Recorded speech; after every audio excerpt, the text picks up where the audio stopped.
रामकृष्ण हरी मंडळी, चला तर मी दाखवणार आहे आज स्ट्रॉबेरीचे आणि केळीचे पॅनकेक्स. ते कसं करणार, त्यासाठी अगोदर स्ट्रॉबेरी स्वच्छ धुवून घेतली. मग काय स्ट्रॉबेरी 2 ते 3-4च घेणार होते खरं तर मी. मग ते उकळायला टाकले थोडे, म्हणजे मऊ छान शिजण्यासाठी 1 मिनिटभर छानसं शिजून घेतलं. मग काय केळी थोडीशी कट करून घेतली. मस्त केळी कटक्याचे दोन्ही चांगलं हाताने चांगलं मॅश करून घेतलं. चमच्याने कसं ते, पण चमच्याने का आलं नाही, म्हणलं हातानेच करावं मस्त.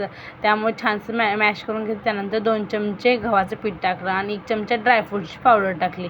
छानसं असं गोळा तयार करून घेतला आणि ते छोटे छोटे कटलेट करून घेतले. असं तुम्हाला कोणताही शेप देऊ शकता, गोल किंवा छान नगेटसारखा पण देऊ शकता. पण मी मस्त गोल छान द्यायचे. मग तव्यावर थोडं तूप टाकलं आणि तुपावर मग कटलेट तव्यावरती टाकून घेतलं आणि म्हणजे असं तूप ते टाकलं तर छानसं असं खरपूस भाजू दिलं 4-5 मिनिट बारीक गॅसवरती. मग थोडं प्रेस करून त्यावरती छान असं भाजून घेतलं. मग कालटी पलटी करून मस्त असं भाजून घेतलं काढून प्लेटमध्ये. मस्त असं सॉफ्ट आणि खूप छान लागतं खायला पण टेस्टी, आणि रुद्रला तर खूपच आवडलीत.